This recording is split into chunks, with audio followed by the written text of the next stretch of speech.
Salam. Bueno, muchísimas gracias a la Asociación Marroquí por la integración de las personas inmigrantes, que siempre cuenta con el ayuntamiento en el que trabajo y con el Departamento de Inclusión Social e Inmigración, que, bueno, aunque Jerez no es ejemplo de nada, porque allí tenemos nuestros conflictos y demás, pero sí es cierto que el Departamento de Inclusión Social e Inmigración tiene ya 20 años de trayectoria y es, digamos, hace 20 años cuando desde lo público se asume esta responsabilidad de trabajar en un plan de convivencia, de tener una mesa local de convivencia, de tener una red de integración social. O sea, cuando lo público asume esta responsabilidad es porque hay muchos años más que desde la voluntariedad hay muchas personas que detectan, denuncian y demandan intervenciones para que haya una convivencia pacífica, adecuada, interreligiosa, respetuosa, y desde muchos años pues tenemos círculos de fraternidad, tenemos el Día de las Religiones, y como que hay muchas de las cosas que se están hablando que están muy normalizadas. De hecho, las nuevas generaciones, los jóvenes, pues nos acusan un poquito a los viejunos de que le ponemos nombre a todo y que con eso estamos siendo racistas, que realmente no, a lo mejor cuando hablamos, ellos todo lo ven como integración, pero inversa, o a veces se ríen porque dicen, bueno, Rosa, tú que sabes tanto de esto, dime qué es, y me cuentan un ejemplo, ¿no? Cuando un marroquí ha contratado a un no sé quién y este a su vez, o en un determinado negocio, pues aparece un gitano, parece que están contando un chiste, ¿no? Un mexicano, pero el dueño es marroquí. ¿Esto qué? Integración, y me ponen ejemplos como para decir que realmente ya está todo bastante avanzado y que a veces con tanto nombrar y demás, pues nuestra actitud de los más mayores pues la denominan un poco racista, xenófoba, o cuando hay que ver que en tal negocio hay una chica con su hijab que está trabajando y ella es la directora, no sé qué. Pero bueno, los jóvenes siempre te plantean, pero eso es lo normal, ¿no?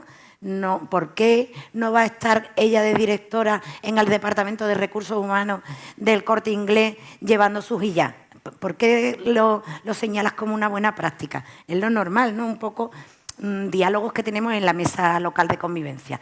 Bueno, no me enrollo más porque estoy de moderadora. Entonces quería presentar en primer lugar a Georgina Granado Chignoli, que es la... ¿Bien? Granero. Granero, perdón, Granero. Ella es antropóloga especializada en investigación social aplicada y evaluación de políticas públicas. Forma parte de la asociación Inicia. Sí. Cuenta con una sólida experiencia en el diseño y gestión de proyectos socioeducativos y en la construcción de redes de colaboración entre entidades del tercer sector.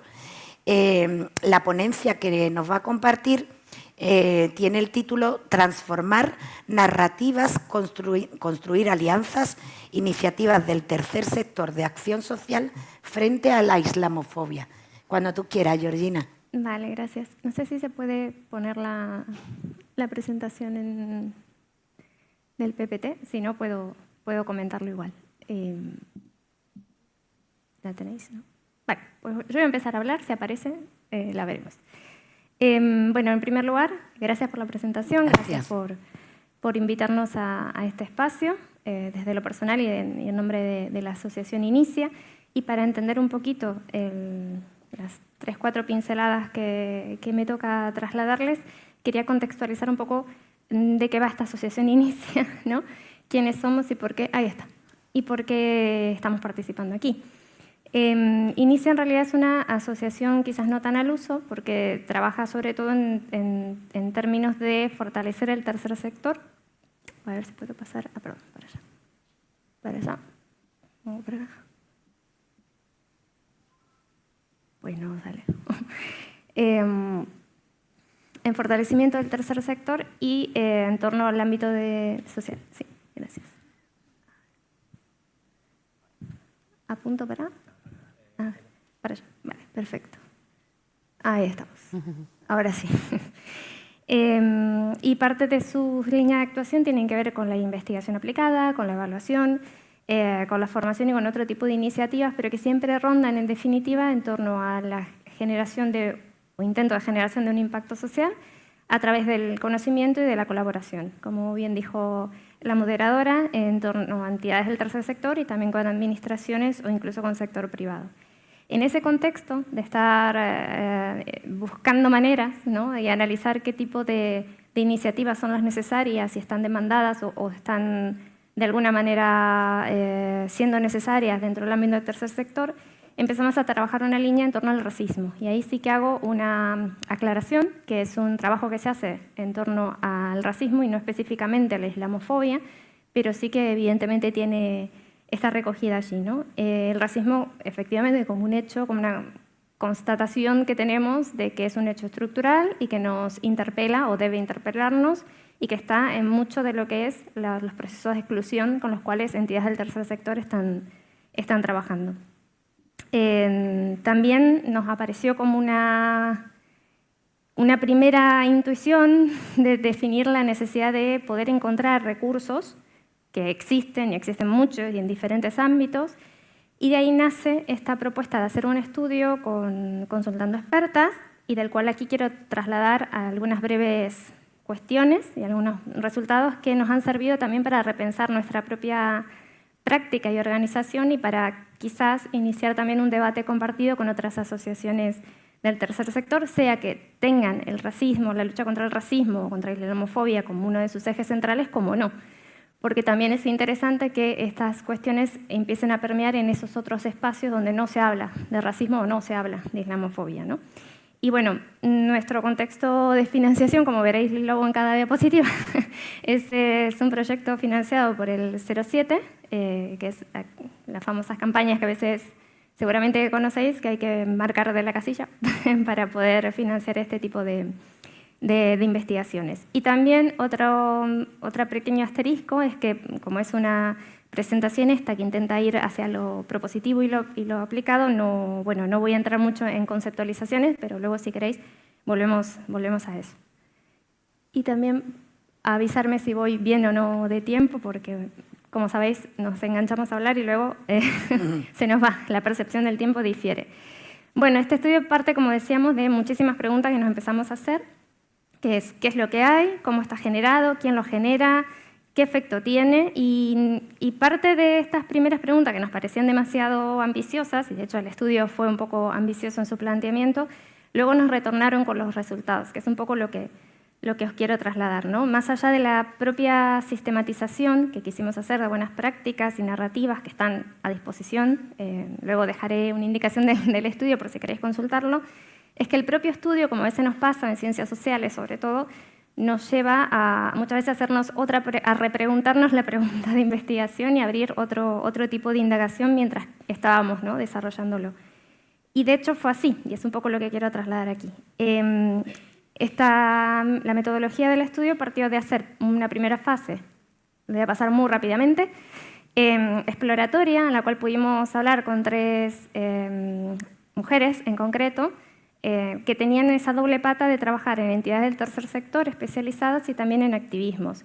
Y eso nos permitió configurar un poco el resto del estudio de otra manera, o sea, no solo tendente a identifiquemos y sistematicemos, sino también hagamos una pregunta en relación a estos recursos o estas buenas prácticas que queremos sistematizar para combatir el racismo, en base a qué criterios las estamos seleccionando. A partir de eso hicimos un cuestionario que trabajamos con un panel de 20 personas expertas, del cual tengo una pequeña caracterización aquí, que nos permitieron, por un lado, sistematizar un conjunto de recursos y buenas prácticas, como decía, para hacer un repositorio, pero también definir estos criterios por los cuales podemos pensar que una práctica, que un recurso es una buena práctica en términos antirracistas. Y luego eso, lo sometimos a otra validación con un grupo de educación intercultural en una universidad.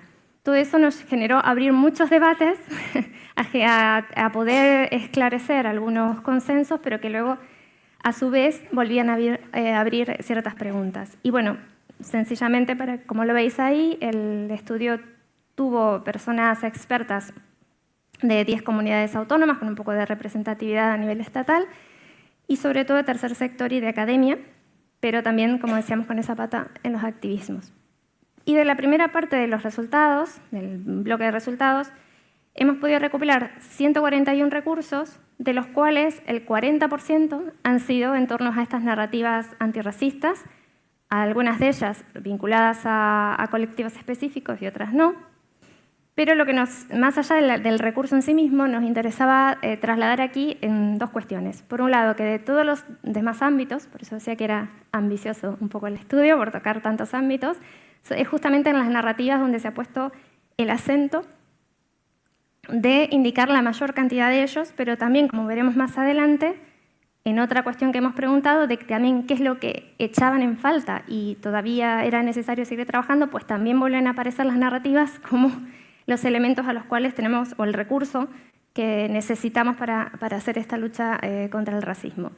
Y dentro de las narrativas que se han podido recopilar, las clasificamos por el tipo de actor que lo impulsa, y nos llamó bastante la atención también que casi un 20% de ellas, una de cada 5, tienen que ver con creadores de contenidos, con perfiles de activismos digitales en redes sociales como Instagram, como un poco de las que hemos traído ahí. Además de otro tipo de iniciativas como el Algo Race, que ponen el acento en el impacto de la IA en poblaciones racializadas, no solo en términos de denuncia y de estudio, sino también de acercamiento hacia esas comunidades migrantes y racializadas, de estas competencias en torno a IA para poder incidir.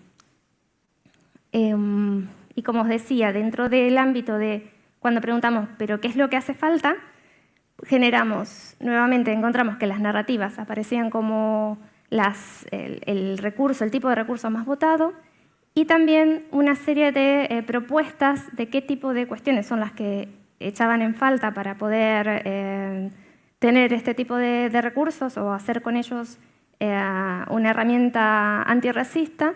Encontramos también que había un gran consenso en torno a dos cuestiones, bueno, a estas 4 en general, pero a 2 cuestiones básicas, ¿no? Por un lado, recopilar lo que hay y generar evidencia de qué es lo que está funcionando, y por otro, trabajar en red, generar red con activismos antirracistas y entidades sociales para poder generar este tipo de narrativas, entre las cuales sí, en este estudio aparece específicamente la necesidad de generar narrativas alternativas en torno a la comunidad musulmana.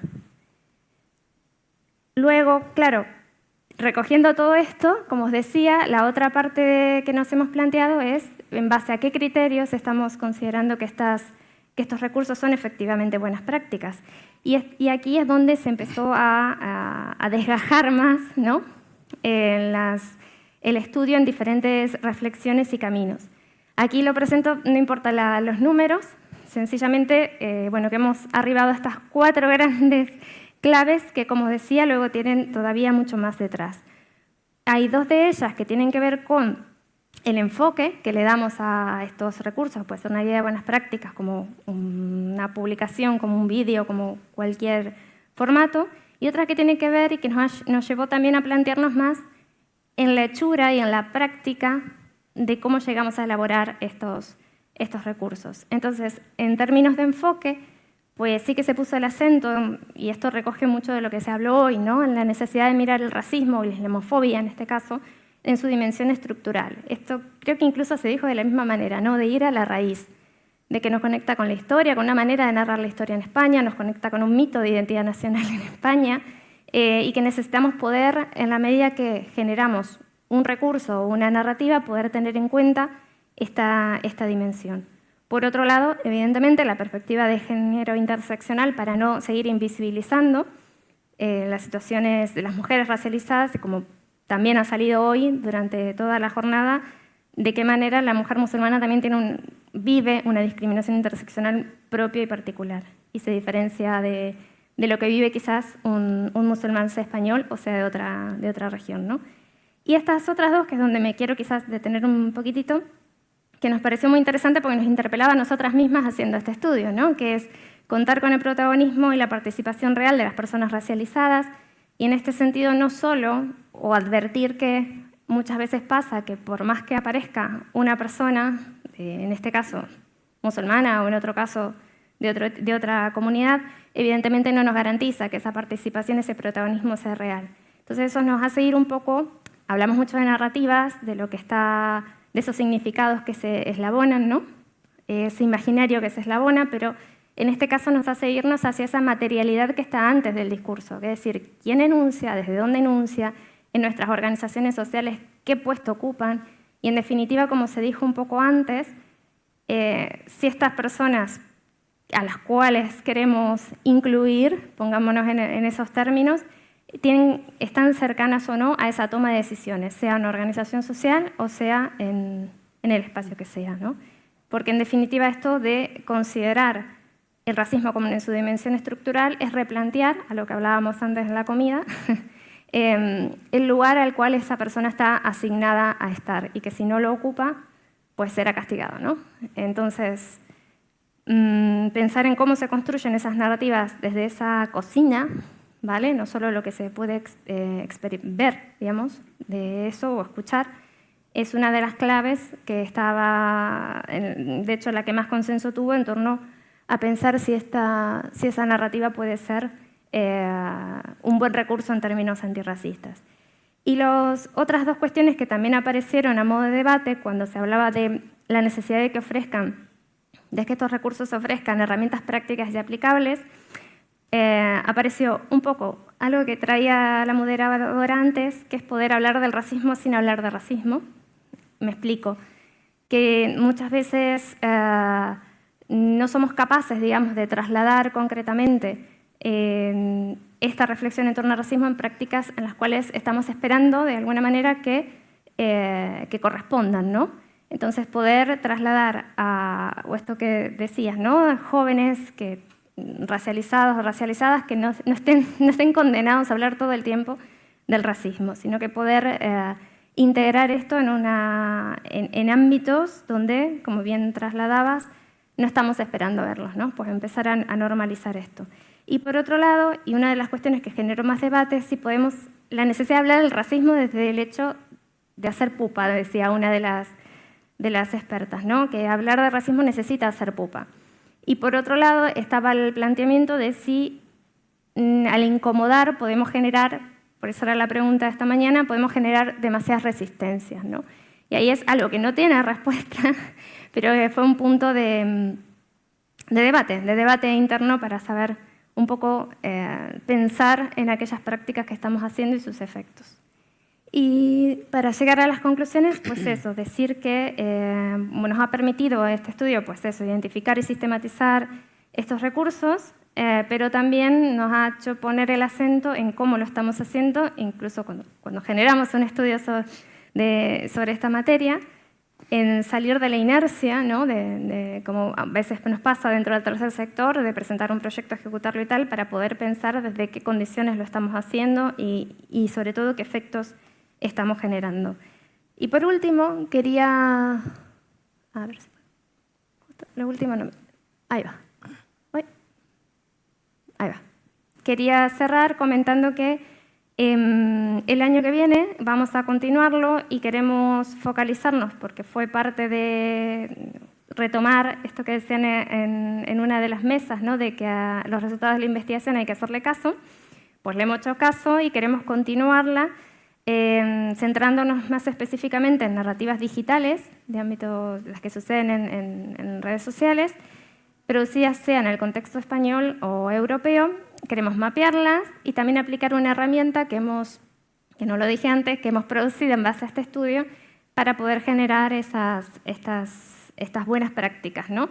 Entender no solo cuántas hay y clasificarlas y tal, sino poder ir más allá y ver cómo se están diseñando, cómo se están comunicando, si sabemos qué efectos tienen, qué alcance tiene. Y para ello haremos pues, bueno, una fase documental, otra de entrevistas.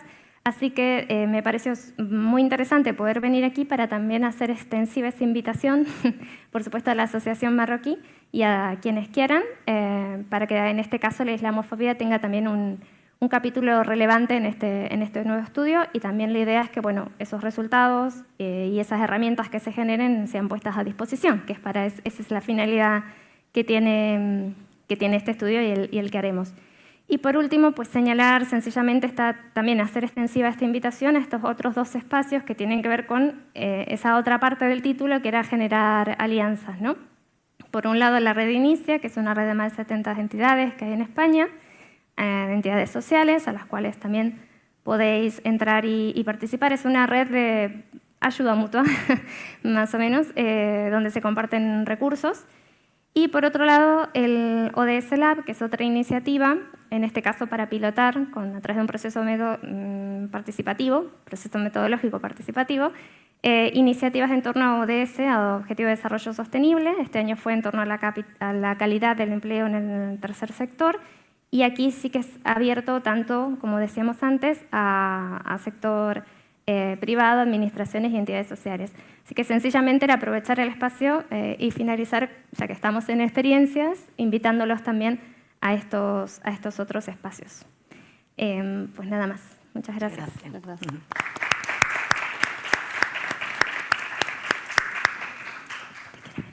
Muchas gracias, Georgina, por todo lo que nos ha traído y compartido.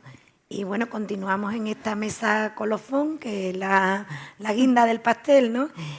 Contamos con la compañía de Rasla Albaba Acosta. ¿Está bien? Correcto, gracias. Gracias. Investigadora y gestora de proyectos europeos en la Fundación Euroárabe de Altos Estudios. Ella es máster en Derechos Humanos y Cultura de Paz, y ha desarrollado su trabajo en programas europeos orientados a la justicia restaurativa, la igualdad de género y la prevención de la islamofobia institucional. La ponencia que nos va a compartir está titulada Formación institucional, prevenir la islamofobia desde dentro. Tienes la palabra, Rasla. Muchas gracias y bueno, buenas tardes a todas y todes, y assalamu alaikum wa rahmatullahi wa barakatuh. Me voy a levantar porque yo en realidad me concentro más de pie, y bueno, también para un poco ver la presentación. Vale. Como dijo la moderadora, vengo de la Fundación Euroárabe de Altos Estudios de Granada. Estaréis muy bienvenidos para visitarnos a nosotros ahí, nuestra sede, que es preciosa. Ahora van a ver unas cuantas fotos de nuestra oficina.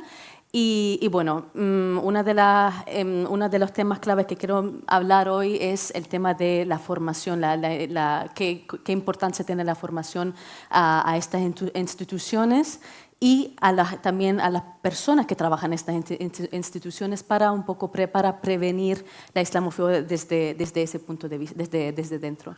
Antes de empezar, quiero un poco hablarles de la Fundación Euroárabe. Bueno, nosotros siempre decimos algo que somos nosotros, en realidad es que lo somos, que somos un espacio de diálogo, que traemos de diálogo entre países de diferentes mundos, en específico la Unión Europea y los países de la Liga Árabe también. Un espacio de diálogo, un espacio de cooperación. En realidad eso es lo que hacemos nosotros en nuestros proyectos, que a lo largo de la presentación también lo voy a enseñar. Fomentamos el intercambio entre diferentes actores, incluyendo expertos, docentes, estudiantes, investigadores, técnicos de información, etcétera, en temáticas relacionadas a ambos mundos, que islamofobia viene uno de esas temáticas. También hacemos programas de posgrado, que ahora les voy a enseñar uno que hemos hecho antes relacionado también al Islam. Promovemos la cooperación entre diferentes instituciones a nivel estatal, pero también a nivel de la Unión Europea y los países árabes también, y que lo voy a enseñar también a lo largo de mi presentación. Y también lo que nosotros también hacemos es creamos muchos recursos, informes, manuales, a nivel de los proyectos europeos que nosotros participemos, pero también directamente de nuestros investigadores, nuestros esfuerzos directamente en la Fundación. Aquí antes. Exactamente. ¿Qué hacemos nosotros en la Fundación? Pues creamos muchos seminarios, conferencias, diálogo, espacios de diálogo, exposiciones de diferentes temas, temáticas relacionadas al Andalus, o, por ejemplo, a la Amazigh, que también tenemos mucha presencia de la cultura Amazigh en nuestros espacios. Seminarios, conferencias, también tenemos, que los hemos hecho en 2 ediciones, y la última fue en 2017, si no estoy confunda, es el máster Islamoy, que fue un máster propio de la Universidad de Granada, que lo hemos nosotros coordinado ahí, y bueno, ahora estamos también creando otros nuevos en otras temáticas, no están totalmente relacionadas a este tema, por eso no lo voy a totalmente mencionar. Algo que es muy importante, que mi compañera Lucía ayer también compartió, es que tenemos muchos proyectos europeos, que yo en específico voy a hablar otro tipo de proyecto europeo que también tenemos en la Fundación, y por supuesto hacemos algo muy importante, que es que damos formaciones a fuerzas de la seguridad, a la sociedad civil, a jóvenes, a académicos, a expertos, en diferentes lenguas también, porque en realidad eso es lo que tenemos en nuestra fundación, que también la presencia, intentamos también ser lo más posible inclusivo, en español, en árabe también, en inglés, pero también en francés, y en el tamazigh, y etc. Vale. Para un poco traer, antes de llegar de hablar de qué tipo de formación en la Fundación da en relación a islamofobia y al odio, etc., quería un poco empezar de un poco algo teórico, un poco qué es, cuando hablamos islamofobia institucional, ¿a qué nos referimos? Y en realidad nos hemos referido a ello en los días, en las mesas anteriores y también ayer. Pero un poco para dar un resumen, pues cuando hablamos de islamofobia institucional, pues un tipo de discriminación, exclusión que es sistemática, que quizá en muchos casos no lo vemos, no es tan visible, no es tan directo como una directa violencia que pasa, pero está ahí, está en nuestras normativas, en nuestras políticas. En este caso, la islamofobia institucional, exactamente, en específico hacia personas musulmanas, como dijimos, a través de políticas, leyes, prácticas administrativas y, por ejemplo, aquí lo tenemos también un poco mencionado, la ausencia de las voces de las personas musulmanas en la toma de decisiones. Esa es también una forma de islamofobia institucional. Para prevenir esa islamofobia, quería dar un poco un enfoque diferente que se estaba también mencionando en las diferentes mesas, que es cómo prevenir la islamofobia desde un enfoque de derechos humanos, como ponernos todos unas gafas de derechos humanos, que es un poco, aunque suena fácil, pero en realidad no es tan fácil en realidad. Antes de hablar cómo hacer eso, vamos a hablar un poco qué es un enfoque basado a derechos humanos. Pues un enfoque basado a derechos humanos primero se basa en los principios de derechos humanos, que están en base a la ley internacional de derechos humanos. No se habla no lo hablo yo, no lo digo yo, no lo digo otro experto, sino está puesto en los derechos y las leyes internacionales de derechos humanos. Para asegurarnos de que este enfoque o esta manera que estamos previniendo un asunto es en base a derechos humanos, pues primero tenemos que tener la perspectiva de no discriminación. No discriminación en base a género, ni en base a edad, ni en base a religión, ni en base a nada. Todas las personas somos iguales delante del derecho internacional, también el principio, la palabra universal, la universalidad, que lo trajo por primera vez la Declaración de Derechos Humanos de Naciones Unidas, es exactamente eso, no discriminación. La participación, que lo hemos visto que también, y se ha mencionado también antes, que hay una ausencia de la participación efectiva, porque no solo una consulta es una manera de participar, pero una consulta yo puedo elegir qué cojo y qué no cojo. Pues una participación efectiva, o en inglés se llama meaningful participation, que es lo que un enfoque de derechos humanos pide. Que cuando una persona dice esto, pues se toma como es. Y eso pasa no solo en caso de musulmanes, ni en caso en todo tipo de comunidades también pasa. Yo he trabajado también antes en temas de refugiados, más en Jordania, cuando estuve en Jordania, y hemos analizado también muchas normativas y proyectos que van hacia el apoyo a los refugiados, pero una cosa muy esencial y muy importante que cuando se ha creado esos tipos de programas, en realidad los refugiados no han sido consultados, no han participado en esa toma de decisiones. Y lo último, lo que va a pasar es que las necesidades, las reales necesidades, no se van a cumplir, ¿no? Porque su voz no estaba desde el principio ahí.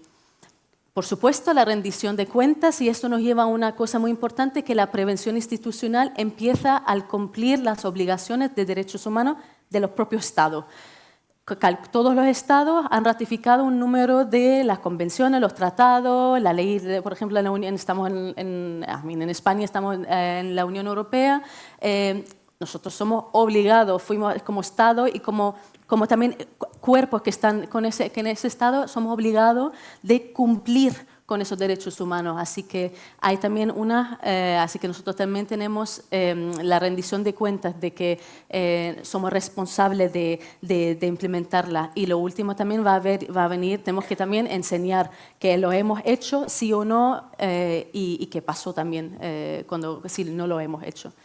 La transparencia, por supuesto, y algo muy importante que es el empoderamiento de la persona. Y en este caso también viene mucho relacionado con la participación, que la persona está en la toma de decisiones, que la persona está lo voy a decir en inglés, que ahora no me sale, el driving seat, que está conduciendo, que me dice vete a la izquierda, vete a la derecha, o para a lo mejor. Se le da un sentimiento de poder a la persona, que ellos pueden tomar la decisión. No tengo que tomar la decisión de una persona. ¿Cómo lo hacemos en la manera para la prevención de la islamofobia? Pues, por ejemplo, el tema de no discriminación, pues hacer auditorías internas de políticas, revisarlas, mirarlas, de los protocolos. La participación, pues crear consejos que incluyen, en este caso estamos hablando de comunidades musulmanas. La rendición de cuentas, pues establecer mecanismos accesibles de queja y de supervisión. La transparencia, por publicar datos de igualdad. Y el empoderamiento, programas de formación en diversidad, en derechos humanos, etc. Vale. Esto es un poco lo que he dicho antes, pero no lo voy a ir en detalle, que todos esos principios o un enfoque en base a derechos humanos no vienen de ningún sitio, sino todo viene de los derechos y las leyes internacionales de derechos humanos, que también están aplicadas, están puestas en España también, que ahora lo voy a enseñar aquí, exactamente, que en el marco legislativo de España también forman parte de ahí, pero no voy a entrar mucho porque ya lo hemos en realidad mencionado. Quería, aunque un poco está quizás un poco lejos, no tanto de lo que quiero hablar hoy, un poco más de la formación, es una manera de cómo nosotros, y en específico también quería traer algo para que vi que hay muchos estudiantes aquí y viéndonos también online en Zoom, pero a todos los expertos, a todos los profesionales, sociedad civil, a todos. ¿Cómo podemos participar en un sistema internacional, en este caso el sistema de Naciones Unidas, para poder visibilizar la situación en cada país o la situación que está pasando una comunidad? Naciones Unidas tiene diferentes mecanismos de derechos humanos. Una de ellas se llama el examen periódico universal. En inglés, que a lo mejor las personas que conocen se escucha como UPR, que es algo que se escucha mucho. ¿Qué es eso? Es que cada país, de todos los países miembros de Naciones Unidas, cada 4 años van a ser revisados revisando la situación de derechos humanos en ese país, delante del Consejo de Derechos Humanos de Naciones Unidas. ¿Qué pasa? Que al mismo tiempo hay muchos países, otros países presentes en esa sesión de revisión y van dando, por ejemplo, en este caso a España, recomendaciones. Pues mira, España, cambia esta cosa en tu ley, etc. O te trata de tener más programas en contra el racismo, etc. ¿Qué podemos nosotros hacer? En este caso, hay 3 tipos de informes que se envíe y en base a eso se hace esa revisión. Lo principal es el informe del país, que lo hace el gobierno en este caso, pero también hay otros informes que vienen de la sociedad civil, de gente joven, de cualquier otra persona, todos, los expertos, etc. Cualquier persona que quiere poner su voz y explicar de su perspectiva cómo es la situación real respecto a un asunto. España tenía su sesión, la recién sesión de revisión la tenía este año, en realidad en abril 2025, y ha salido ya el informe con las recomendaciones hacia España, que hay mucho de ello relacionado a racismo, que ahora voy a enseñar dónde podemos encontrar esas recomendaciones. Y 2025, entonces 2029, va a volver otra vez España a ponerse ahí delante del Consejo de Derechos Humanos a hablar de su situación. Suele ser que en 2028, en este caso, nosotros vamos a tener la oportunidad de también participar en escribir un informe, suele ser 5 páginas, y lo podemos enviar al Consejo directamente de Derechos Humanos, que también cuando entran en esta página que tienen aquí el enlace, ahí está todo explicado y pueden entrar directamente. Y de esa manera pueden contribuir a hablar. Si en el informe del gobierno a lo mejor no está puesto de manera clara por vuestra punto de vista, pues lo pueden incluir en ese informe. Esa es una manera que podemos participar también nosotros para visibilizar sobre un tema.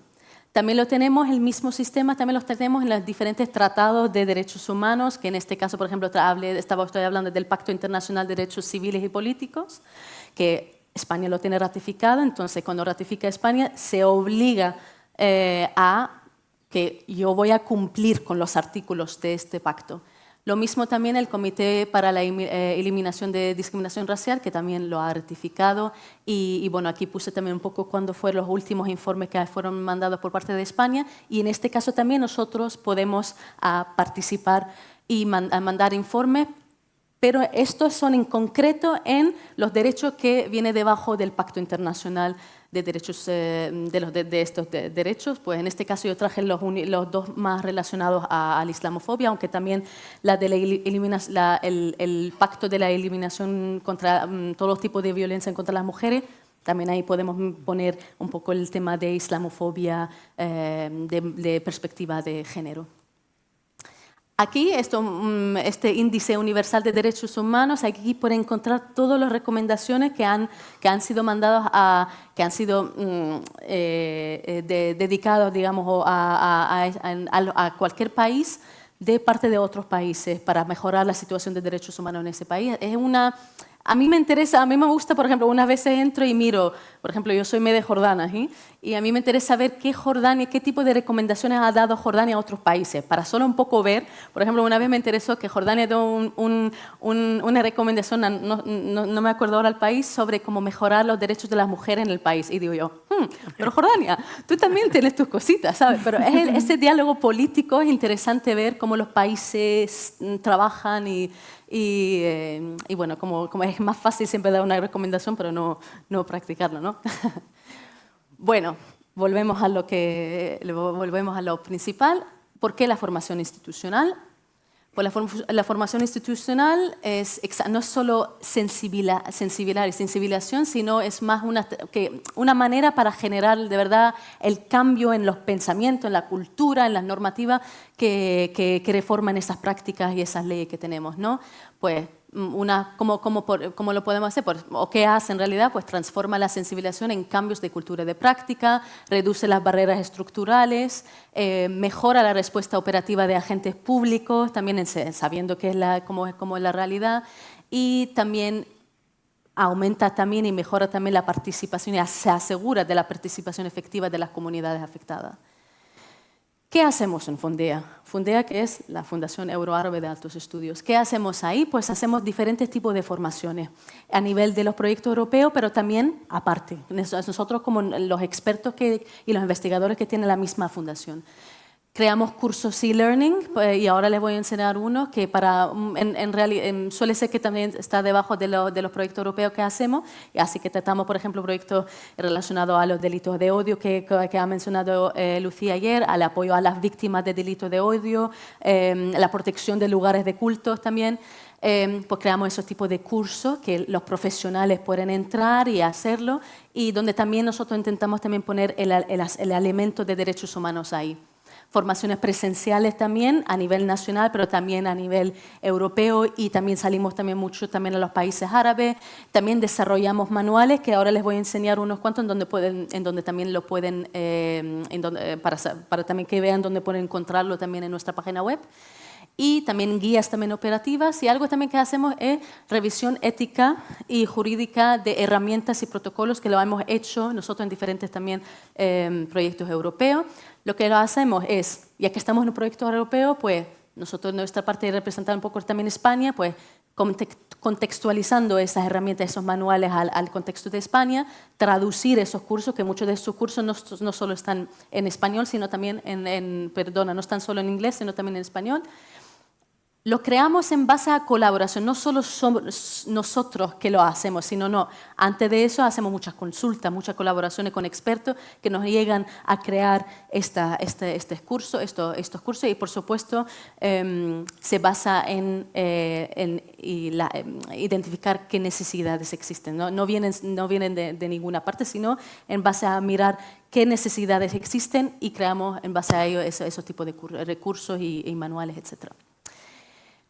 Aquí una invitación también, que vamos a tener en parte de un proyecto que tenemos, se llama Victory, y en este proyecto nosotros es un proyecto que se enfoca al apoyo a las víctimas de delitos de odio en específico y el extremismo violento, pero en realidad miramos, claro, delitos de odio diferentes de delitos de odio, e incluso, por ejemplo, en este caso también el discurso de delito de odio, en este caso, por supuesto, la islamofobia. Estamos creando ahora en los e-learning, los cursos, las formaciones online, y pueden aquí hacer scan al QR, y está específico, son 2 cursos, uno para profesionales de la justicia penal y otro dedicado a aquellas instituciones que dan apoyo directamente a víctimas de delitos de odio. Por eso he escuchado y mira que hay muchas personas aquí que trabajan en ese ámbito, por eso lo he incluido aquí. Y también algo importante, que estará disponible en español. Suelen ser que están en inglés, pero de verdad estamos trabajando ahora en hacerlo en español. Otro también que tenemos, y que hemos creado también una herramienta de parte de un proyecto que se llama Intuprev, que habla de la integración de refugiados y solicitantes de asilo en Europa.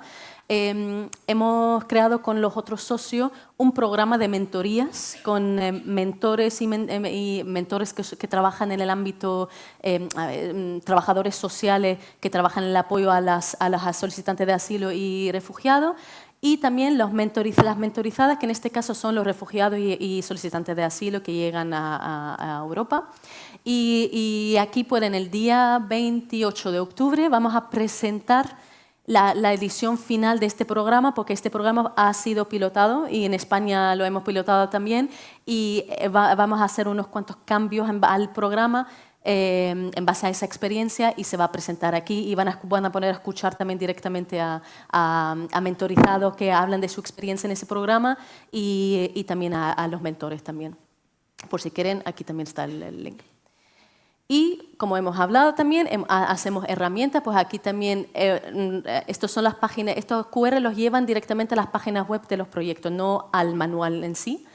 El manual del programa de mentoría, el programa Intuprev está terminando ahora en finales de octubre, ahora va a terminar, pero se va a publicar ese programa después de que finalice el proyecto, así lo pueden encontrar en los próximos meses en nuestra página web. En Victory, como coordinador, que la Fundación Euroárabe es coordinador de este proyecto, hemos creado un manual de mejores prácticas en temáticas del apoyo a las víctimas de delitos de odio en concreto, y pronto también lo vamos a publicar, y vamos a hacer como un resumen así en español, porque nosotros escribiendo nos hemos pasado un montón, que se hizo muy grande, pero vamos a hacerlo un poco un resumen así en español, que va a estar también, lo pueden ver aquí en el QR también. Y otro también tipo de proyecto que trabajamos es la protección de lugares de culto. Me gustó mucho también la mesa de la interreligiosa de antes, y en realidad eso es lo que también hacemos mucho en la Fundación, y estamos también en muchos de estos proyectos, y por ejemplo uno de ellos que ahora está, y bueno, mucho, porque puse los logos de estos 3 que ahora actualmente están funcionando, que por ejemplo el proyecto Shielded, que es un proyecto proyecto con más de 17 socios europeos, que en total estamos en 10 países europeos, y hacemos también la misma cosa más o menos que los otros proyectos, pues la cooperación multisectoral. Actualmente estamos ahora mirando cómo crear un consejo de diferentes actores religiosos, pero también de fuerzas de seguridad, sociedad civil, etcétera, para trabajar juntos en la protección de los lugares de culto. También vamos a hacer en el año siguiente el mapeo de vulnerabilidades y también planes de seguridad. También tenemos programas de capacitación también y formaciones. Campañas de sensibilización también, que esos mensajes van a ser creados también con la consulta con los diferentes países, las diferentes comunidades también. Y, por supuesto, garantizar un impacto sostenible también en esos proyectos. Y para terminar, les quiero darles las gracias. Y aquí tienen poner la página web de la Fundación Euroárabe y también el canal de WhatsApp, que siempre publicamos nuestras actividades ahí, por si pasáis por Granada o sois de Granada, pues sois muy bienvenidos, y ahí está también la ubicación de nuestra oficina. Y nada, muchas gracias.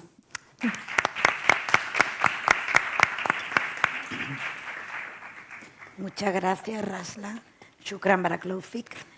Bueno, a continuación tenemos la intervención del presidente de la Asociación Marroquí, Ahmed Khalifa.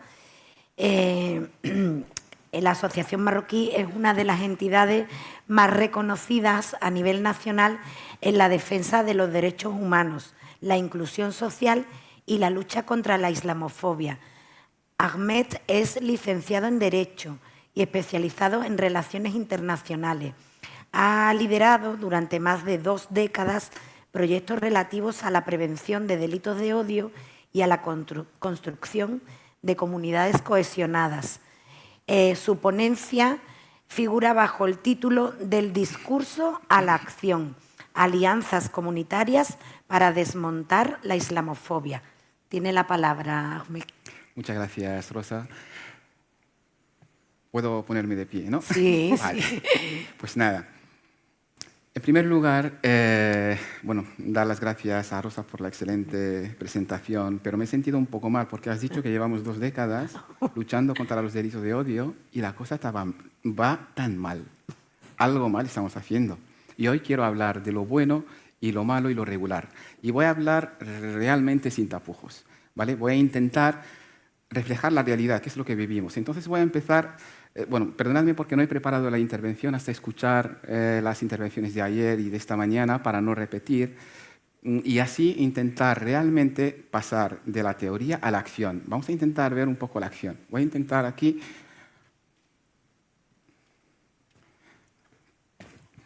Entonces, debemos partir de un punto de vista o un punto de partida. Hay 4 situaciones de partida que tenemos que tener en cuenta. Hoy en día, en España, algo que no pasaba hace unos años, la preocupación de los inmigrantes por el racismo y la discriminación es muy alta. Nunca hemos estado tan preocupados por el racismo, la islamofobia y la discriminación. Nunca. Desde hace 2 años la situación ha cambiado muchísimo. Entonces, el primer punto de partida es la necesidad de las personas inmigrantes para que esta situación cambie. El segundo punto de partida es que las redes sociales últimamente están siendo nuestra parte de la vida y el discurso de odio está muy presente en las redes sociales. Ayer salió, no sé si ayer o esta mañana, salió un artículo del País que dice que el 90% de las discriminaciones en redes sociales se dirigen a las personas del norte de África y musulmanas. Y eso lo hemos visto en la realidad.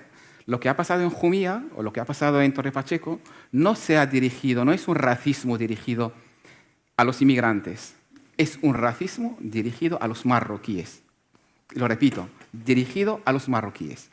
Y debemos señalar esta realidad, porque señalándola, señalamos a las personas más vulnerables, señalamos a las personas que necesitan ser protegidas y a las instituciones que necesitan ser protegidas. Por lo tanto, debemos hacer ese esfuerzo que desgraciadamente así, ahora una autocrítica al movimiento asociativo, estamos acostumbrados a generalizar.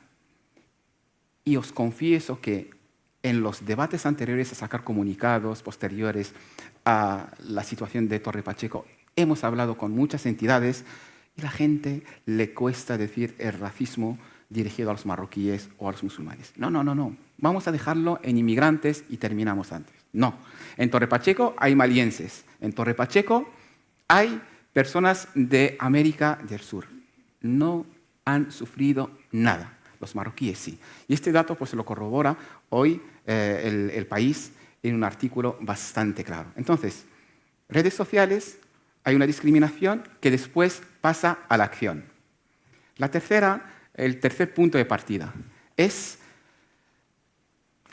El otro día en Santander coincidí con el presentador del matinal de Telecinco, hablaba de los medios de comunicación e inmigración, y el hombre nos dice, nosotros para lanzar, estamos hablando de Torre Pacheco y tal, el hombre nos dice, para poner una noticia, la noticia tiene que tener valor y tiene que tener visualizaciones. Si no hay audiencia para esta noticia, pues no la ponemos. Y desgraciadamente cuando hablamos de inmigración, la audiencia baja. Por lo tanto, no somos un colectivo de interés. Nuestro relato no importa para nada para los medios de comunicación. Ese es el tercer punto de vista. Lo tenemos que saber, lo tenemos que reconocer y a continuación pues, intentar ver cómo mejorar esta situación. El cuarto punto de vista, y se ha hablado esta mañana también, pero lo repito porque es clave, es la infradenuncia. El estudio del año pasado de la Asociación Marroquí dice que el 6% de los casos de discriminación se denuncian, solo el 6%. El 94% de las discriminaciones islamófobas no se denuncian. El Overaxe ayer nos dio algunos otros datos casi parecidos a esto, pero esto es una realidad. Entonces tenemos esos 4 puntos de vista que tenemos que saber que existen. No sé si los puedo escribir aquí, vamos a ponerlo, bueno, pues es así, ¿no? Vale, pues riesgo. Hemos dicho, 1 es el tema, ¿os acordáis? El primer punto de partida.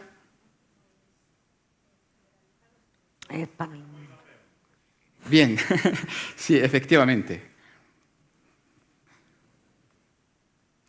Aquí hemos dicho existe una infradenuncia. El tercero, o el segundo, hemos dicho las redes sociales y a nivel de medios de comunicación somos un colectivo negativo y la primera es el aumento de los discursos de odio. Vale, esos puntos de vista o esos puntos de partida son interesantes que se queden ahí porque tendremos que pensar siempre teniendo en cuenta esta realidad. ¿Cuáles son cómo podemos afrontar esta realidad? ¿Cómo podremos trabajar en red? ¿Cómo podremos dar soluciones a esta situación? En primer lugar, creo que a nivel legislativo es muy importante que haya algunos cambios.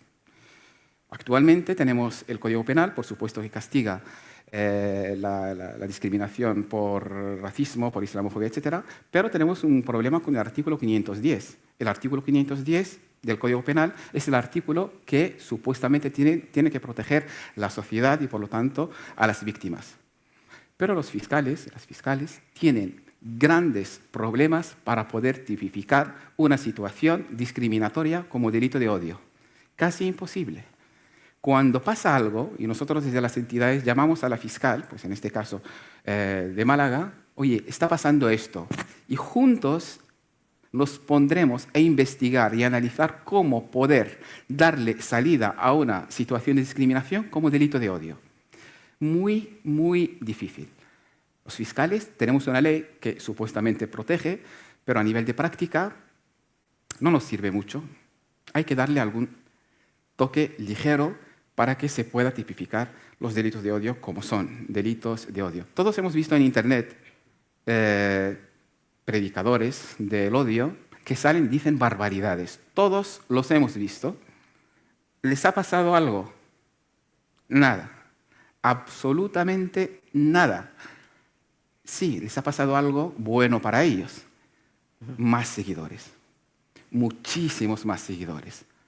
Y han arrasado incluso a nivel político, porque ese discurso, desgraciadamente, se consume por la sociedad.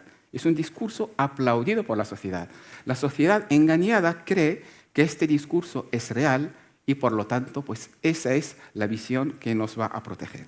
Y eso es todo lo contrario. Esta mañana hemos visto que la Autoridad Independiente contra la discriminación y la igualdad de trato, Maite, nos habla de que no llegamos a lo que he dicho, a tipificar las discriminaciones como delitos de odio, y se queda la situación ahí. Pero hay un ejemplo importante que tenemos en Cataluña. ¿Cómo podremos a esta persona que sale en Internet, especialmente si tiene un cargo público, cómo podemos frenarla? La podremos frenar a través de una herramienta que existe en Cataluña, que es la Ley 19/2020, de 30 de diciembre, que también es de igualdad de trato y discriminación, que puede castigar a las personas que discriminan. Y puede castigar hasta cargos públicos, unas sanciones muy elevadas. Estamos hablando de un máximo de 500.000 euros. Por lo tanto, esta ley existe y tenemos una buena práctica en Cataluña que igual no estaría mal probar y aplicar en otras comunidades autónomas, porque realmente es algo que puede ser bastante eficaz. Pero además de esta ley, podremos buscar herramientas jurídicas que protegen a las personas. Tenemos el problema de discurso de odio o libertad de expresión. Pues tenemos que llegar a algún punto medio para que no dejemos que las personas se discriminen, ni que dejemos a las personas sin tener el derecho a la libertad de expresión. Por lo tanto, esta ley es bastante importante. Bien, pero pensemos un poco. ¿Qué es lo que ha pasado en Torre Pacheco como ejemplo, ¿vale? ¿Pensáis que si las personas marroquíes de Torre Pacheco tenían el derecho de votar, podría haberles pasado esto? Seguro que no. Se corta antes. Segurísimo que no. Yo llevo 25 años en España, todavía no tengo el derecho a votar, ¿vale? Ni en las municipales, ¿vale? Esta situación es un poco lamentable. Aquí tenemos dos situaciones. Nosotros desde la asociación siempre hemos dicho, bueno, pues esto hay que cambiarlo a través del cambio del artículo 13.2 de la Constitución española, porque los inmigrantes, ¿qué es lo que dice ese artículo? Dice que, bueno, pues los ciudadanos extranjeros pueden tener derecho a voto en las municipales de España siempre y cuando que esos ciudadanos de ese país el país de esos ciudadanos tenga un acuerdo de reciprocidad con España. Es decir, que si un marroquí va a votar aquí en España, Marruecos y España tienen que tener un acuerdo para que los españoles también voten en Marruecos. Entonces, es un problema. Cambiar un artículo en la Constitución sí que es un problema, sí que es algo súper difícil. Lo hemos dejado. Desde la Asociación Marroquí hemos dejado este pensamiento porque lo vemos un poco difícil. Pero realmente debemos solicitar que exista un acuerdo de reciprocidad entre Marruecos y España para que las personas marroquíes puedan votar en las municipales de España y los españoles que viven en Marruecos pueden votar en las elecciones municipales de Marruecos. ¿Esto a quién va a perjudicar? Esto como da miedo a los dos países, pero realmente ¿a quién va a perjudicar? A nadie. Los partidos democráticos, tanto de España como de Marruecos, les va a beneficiar. Vamos a ponernos aquí en el caso de Marruecos, de España. ¿A qué partido les va a perjudicar esto? ¿Al PSOE? No. ¿Al PP? No. ¿A otros de súper extrema situación? Puede ser. Seguro que sí. Pero a los partidos de centro, pensamos mucho que los marroquíes votan a la izquierda. No, no es correcto. No es correcto. Y nosotros hablamos con los marroquíes.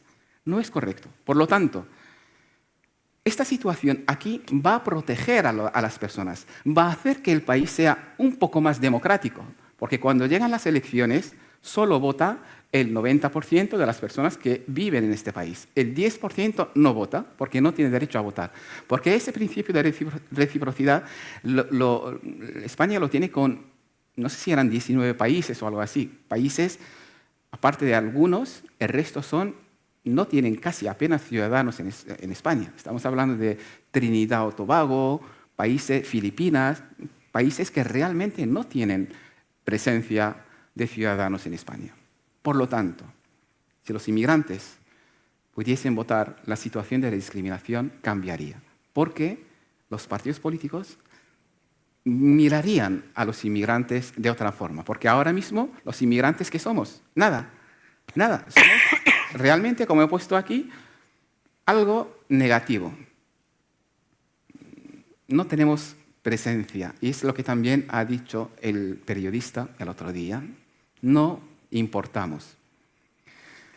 Por lo tanto, creo que debemos cambiar esta situación y ponerle como un valor absoluto, permitidme ese símil matemático. Si un inmigrante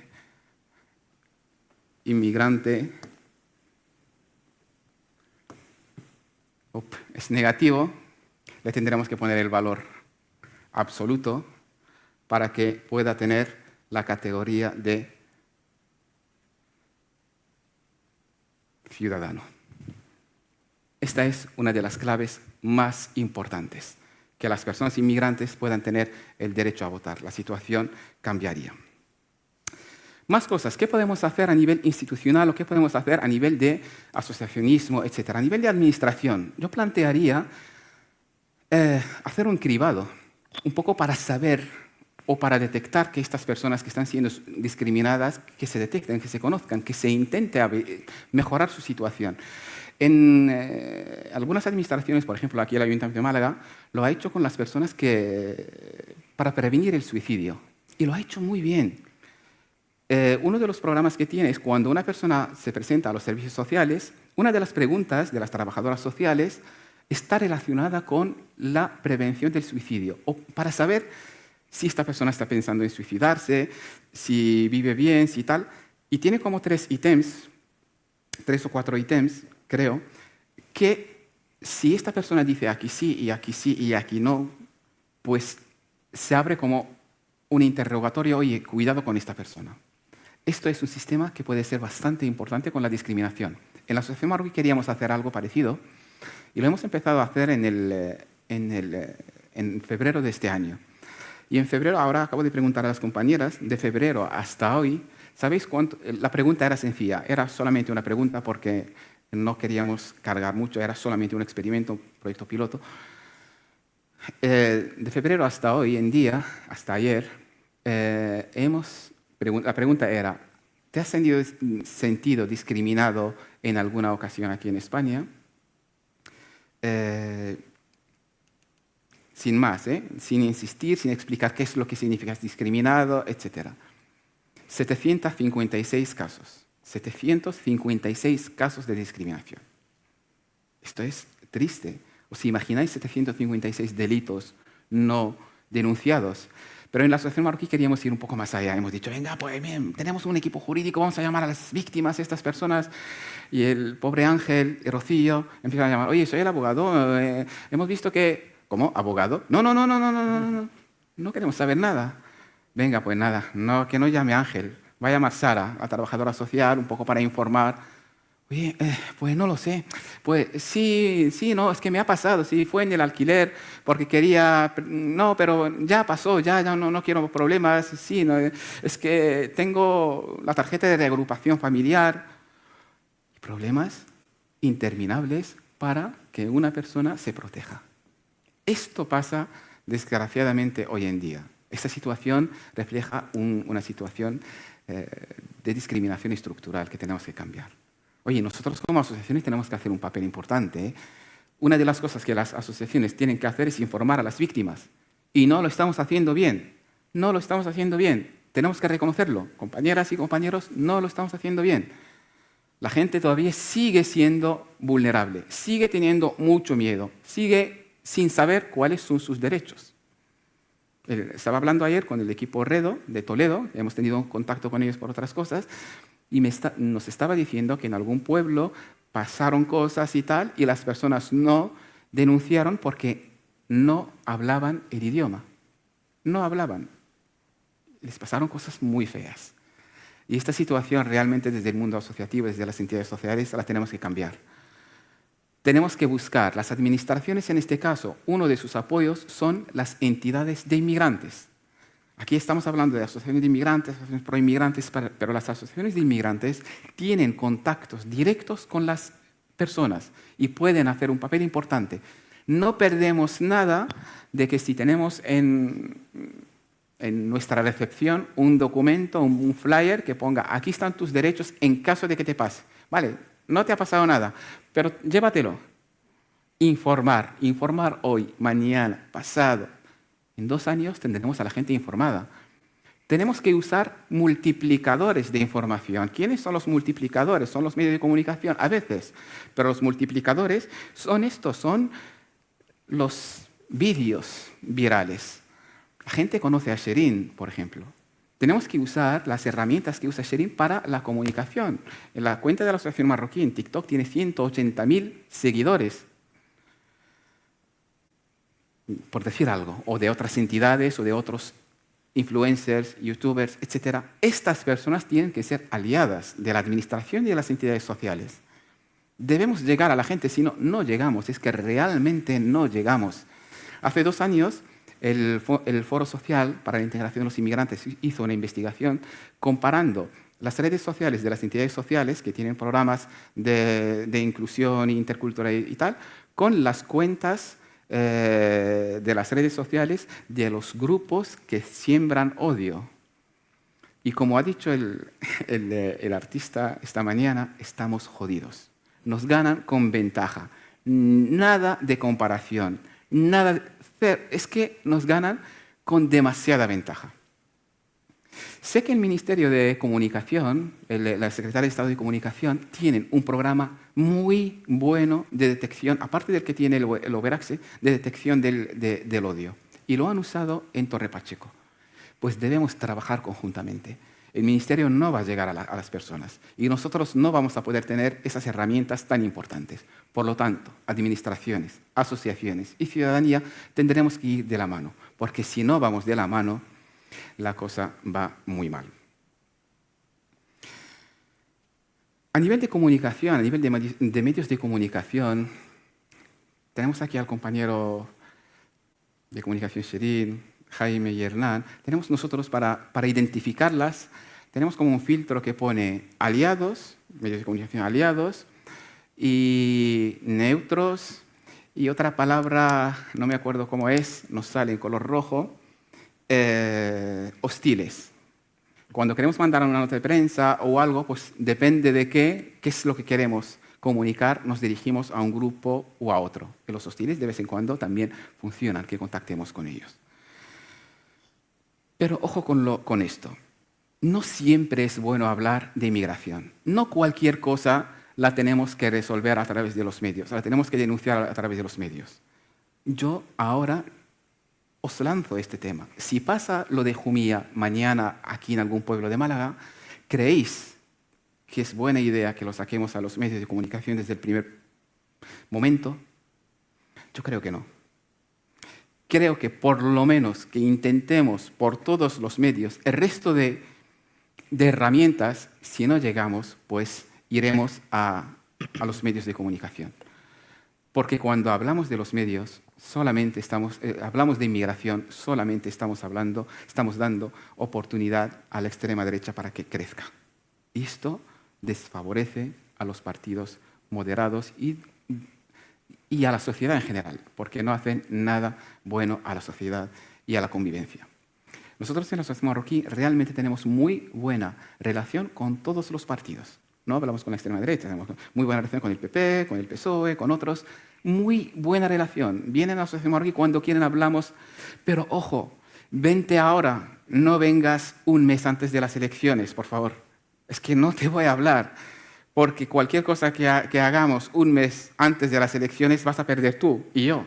Nos van a insultar y van a aprovechar esa visita o ese encuentro o ese contacto para decir, mira, este partido apoya a los inmigrantes. No, hablemos ahora, construyamos ahora. Ahora es el momento de construir alianzas, de pensar en estrategias, de mejorar la situación, etc. Pero a un mes de las elecciones, quédate en tu sede, yo me quedo en la mía, intentamos dejar que pase la racha, porque la racha no es muy buena, la racha es muy dura. ¿Qué más podemos hacer nosotros desde las entidades sociales, los medios de comunicación? Y no digo que lo que se ha hecho en Jumilla o en Torre Pacheco está mal. Lo de Torre Pacheco, por supuesto que tenía que salir a los medios. Lo de Jumilla también. Ahora la gente está un poco más o menos, sabe qué es lo que ha pasado, las discriminaciones, las vulneraciones de la Constitución, etc. Y por lo tanto está más concienciada. Vamos a ir a los foros, vamos a hablar con las administraciones. Pero ojo, no siempre se habla y se llega a acuerdos con las instituciones. Aquí en Málaga, por ejemplo, tuvimos un caso hace 2 años de una chica que no le dejaron entrar al colegio porque de un día para otro, no sé quién lo ha dicho esta mañana, creo que alguien de educación, de un día para mañana, pues la chica decidió ponerse el pañuelo. Y la chica no quería quitar el pañuelo. Los padres venían a la asociación marroquí, oye, ¿qué hacemos con ella? Aquí está. Intenta convencerla o que quite el pañuelo o hablar con el colegio para que le deje entrar. El instituto no la dejó entrar. Le han puesto en la biblioteca hasta nueva orden. Y le dicen, o lo quitas o no vas a entrar a clase. Y eso pasó aquí en Málaga. Hemos hablado nosotros como asociación marroquí, guay, que tenemos equipos de mediadores. Vamos a hablar con el colegio. ¿Qué va? Nada. Ningún acuerdo. ¿La chica dónde terminó? Cambió de colegio. ¿Hemos hablado con la Delegación de Educación? Sí. ¿La Delegación de Educación hizo algo? La Delegación de Educación volvió atrás, dijo, os entiendo, pero iros a los juzgados. ¿Cuál es el problema? El problema es que al final un centro educativo puede hacer, entre comillas, la trampa o la situación de sacar entre las 5 personas que forman el AMPA, más el director y tal, vamos a poner una norma que dice que ninguna persona, ningún alumno puede poner algo en su cabeza, ni gorra, ni gorro, ni tal, y ahí está el pañuelo o el velo islámico también metido sin que se diga de forma clara. Por lo tanto, no es que nuestra normativa interna no nos obliga a que ningún alumno tenga la cabeza cubierta. Es una norma interna que han montado 5 personas del barrio, del AMPA, no sé qué, pero es que la Constitución española dice en el artículo 16.2 pues protege la libertad religiosa. La Ley 7/1980 de libertad religiosa pues también protege. Estamos en un país aconfesional, artículo 16.2. ¿Qué va? Iros a los juzgados. ¿Tendremos que resolver los problemas en los juzgados? Siempre. Muy mal. ¿Se han resuelto algunos problemas en los juzgados? Sí. Hace poco, por ejemplo, en Algeciras, o algo que sabéis todos, o no, pues los musulmanes cuando mueren, ¿dónde se entierran? Nadie lo sabe, ¿no? No tenemos cementerios islámicos.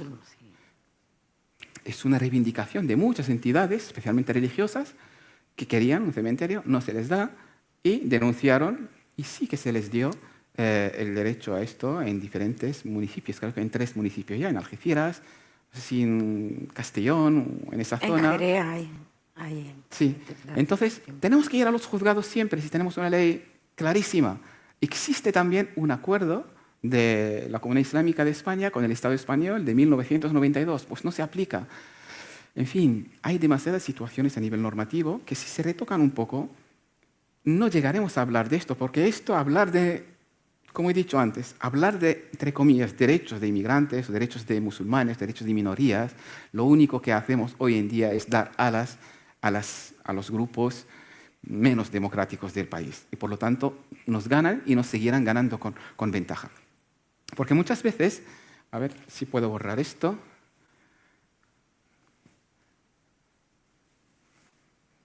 Muchas veces tenemos que tratar las realidades con un poco de cabeza y no siempre con justicia. No siempre con justicia, porque la máxima expresión de la justicia no es la justicia. O si volvemos al símil matemático, justicia al cuadrado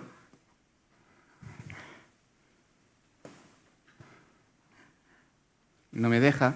Justicia al cuadrado, o la máxima expresión de la justicia es la equidad. Tenemos que ser un poco más justos para poder tener una justicia, pero con conciencia social. Esta es la realidad, o este es el punto de llegada al que tenemos que buscar. Justicia con equidad. ¿Qué hacemos más?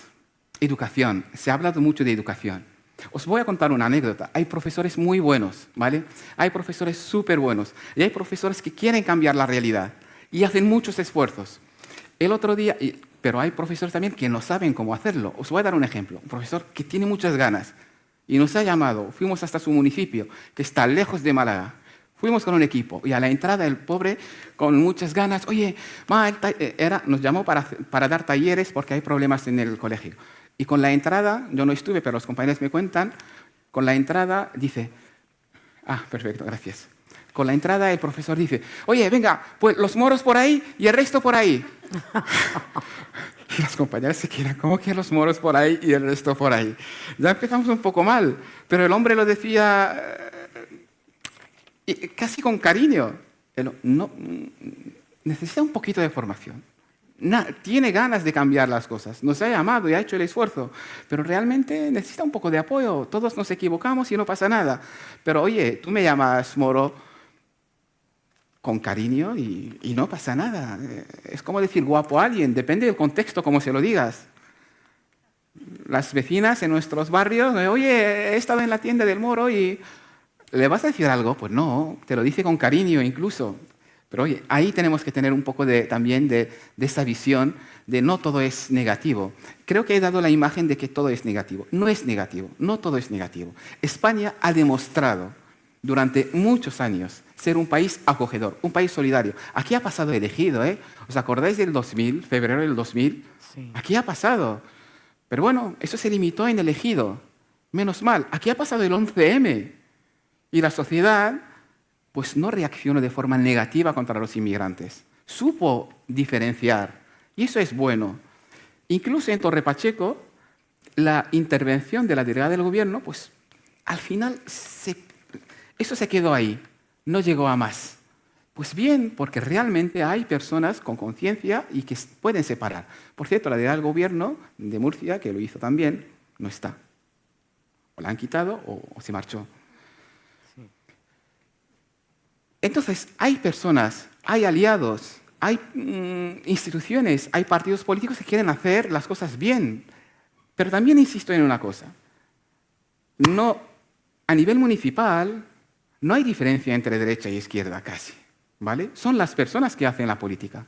Aquí en Málaga, y lo digo, realmente lo digo, aquí tenemos el Partido Popular y funciona muy bien y tenemos una muy buena relación con ellos. Hay en otros sitios, otros partidos, y lo hacen también bien. Entonces, tenemos que tener la visión ciudadana de que hay que trabajar, hay que dar lo mejor de sí e intentar cambiar las cosas poco a poco. En la Asociación Marroquí tenemos muchos programas dirigidos a personas inmigrantes, a tal. Invito a las asociaciones a replicar los programas. Yo replico el programa de ella, ver qué es lo mejor que ha hecho. Y tenemos que tener esta costumbre, porque realmente algunas veces nos equivocamos y nos chocamos. No, es que este es mi programa. Nosotros nos llamó una asociación de Valencia, que se llama Jove Solides, hace unos años nos ha dicho, oye, nos gusta vuestro programa, no sé qué. Nos hemos reunido, les hemos explicado qué es lo que hacemos, les gustó, y ahora ellas también están organizando un congreso de islamofobia en Valencia. Y este año os invito, si queréis participar, va a ser el 21 de noviembre, y no pasa nada. Incluso antes de organizar el congreso nos llamamos, oye, este año lo tenemos en noviembre, ¿vosotras cuándo? Para que no nos pisemos y que los ponentes puedan participar aquí, ahí, y la gente. Bien, pues estos son los ejemplos de buenas prácticas que tenemos que tener la costumbre de intercambiar. Pero no lo hacemos, no lo hacemos. A mí me hubiese gustado tener hoy una reunión con los ponentes, porque la verdad es que hemos escuchado ponencias excelentes. Decir, oye, ¿qué hacemos? Tú que estás aquí cerca, que tienes una sala tan bonita, ¿el año que viene en tu sede el congreso? Ha dicho que sí. No caben todas estas personas, pero... Entonces, oye, intercambiamos. ¿Qué hacéis vosotras ¿Quién se va a acercar a Torre Pacheco? Tú y yo, a ti te pilla cerca, vete. No, tú que tienes un abogado, voy. Intercambiamos información y recursos para poder trabajar mejor. Esto es algo importante, que tenemos que cambiar un poco esa realidad y esa visión de las cosas. ¿Hay algo que se hace bien en contra del racismo en España? Os doy un ejemplo. Es muy bien. El racismo en fútbol.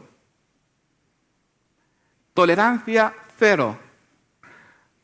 Un jugador le insultan un insulto racista en un partido de primera división, terminamos el partido.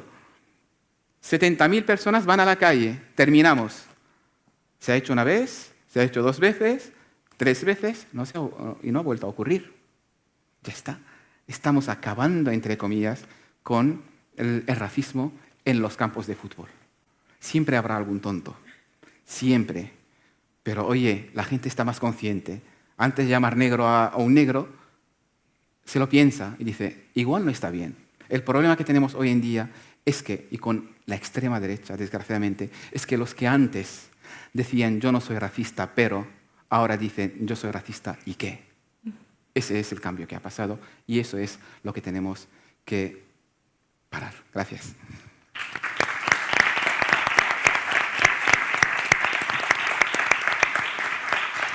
Muchas gracias, Ahmed. Vamos a iniciar un debate breve con la participación. No sé si hay preguntas de las personas que están online. Si no, pues... Juan Manuel, ¿no? No, Antonio. Juan Antonio. Antonio. Antonio, el padre Antonio. Eso es. Muy gracias. bien. Bueno, gracias por la ponencia de los 3, ¿no?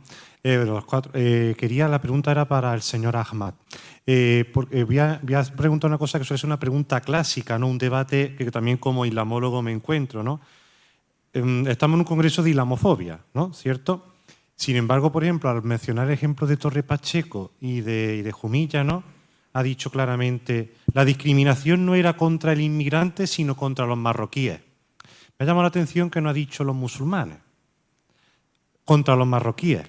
Entonces, hay un debate siempre clásico. Yo lo pregunto porque he escuchado ya muchas voces en torno a esto y quiero saber la suya, que lo veo bastante puesto por la experiencia y por la preparación, ¿no? ¿Hacia dónde va el odio? ¿Hacia el inmigrante, hacia el marroquí, hacia el pobre? Se habla también de aporafobia, ¿no? A nadie le molesta aquí en Marbella los jeques con los Ferrari y a nadie le molesta, ¿no? Y son musulmanes, son presencia islámica, ¿no? Pero a esos no se les tiene odio. O sea, es un debate complejo con muchos matices y quería saber su opinión, porque eso me llama la atención. Contra los marroquíes, entonces no es islamofobia, ¿no?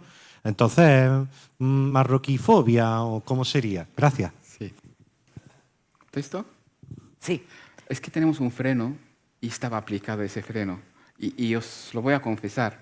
En la Asociación Marroquí, cuando empezamos a presentar el programa de islamofobia a las administraciones, porque también formamos a funcionarios, etc., esa palabra les da miedo.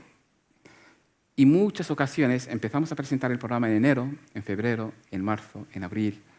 Cuando llega mayo, cambiamos a la palabra islamofobia, desgraciadamente.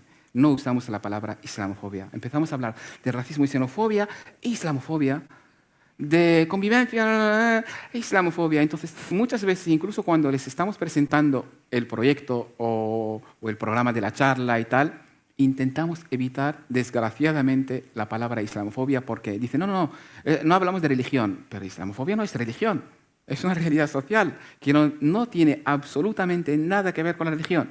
Nuestra asociación no es para nada religiosa, no tiene nada que ver con el tema religioso, pero tenemos ese freno también incluso en la lengua, desgraciadamente. Y es verdad que lo que ha pasado en Torre Pacheco es...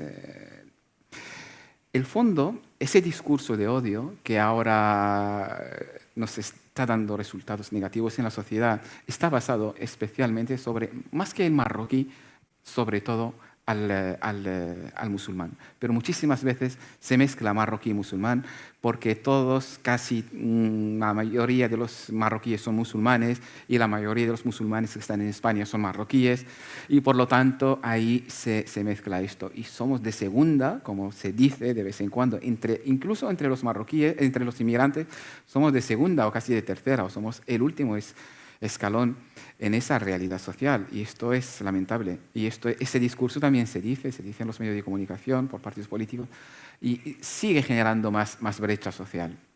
Y es ese freno. Mi compañero Carlos, que de vez en cuando le toca hablar con los medios de comunicación, con las administraciones, hace una semana y no se estaba hablando de ciertas zonas de España. En ciertas zonas de España no puedes utilizar la palabra islamofobia porque hasta te contestan con sede electrónica de que no vas a dar tú ninguna charla aquí porque este tema lo tenemos ya dentro de nuestro currículum escolar, por lo tanto ni te acerques. Lo tienes que presentar de otra manera. Y Carlos, cuando habla con las administraciones, el otro día me dice, oye, no quieren, porque uno de nuestros objetivos es llegar a todas las comunidades autónomas del país en el año, formando a los funcionarios. Y este año nos faltan 3. La estrategia es, ¿les interesa ahora? ¿Qué es lo que les interesa que podemos dar nosotros? La ley de extranjería. Pues te voy a presentar la ley de extranjería y los delitos de odio. Y ahí hablaremos del artículo 128 del Código Penal, de la ley de extranjería, y entraremos un poquito. Te sensibilizo, aunque sea 15 minutos, pero me vas a escuchar y te voy a dar información sobre la ley de extranjería también. Desgraciadamente, tenemos que camuflarnos para hablar de islamofobia. ¿El odio es hacia el musulmán o es hacia el inmigrante marroquí? Es casi, muchas veces, en el imaginario colectivo, es casi lo mismo. Es casi lo mismo. Vale, la gente no separa. Porque muchos de esos marroquíes a lo mejor no son practicantes siquiera, como bien ha dicho usted, no son musulmanes. O sea, por eso el odio es hacia el inmigrante marroquí o hacia él. Porque, claro, dependiendo de hacia dónde vaya el odio, también dependerán las estrategias para trabajarlo y lucharlo. Exacto. ¿Y de dónde viene? Si hablamos de extrema derecha, más bien contra el musulmán.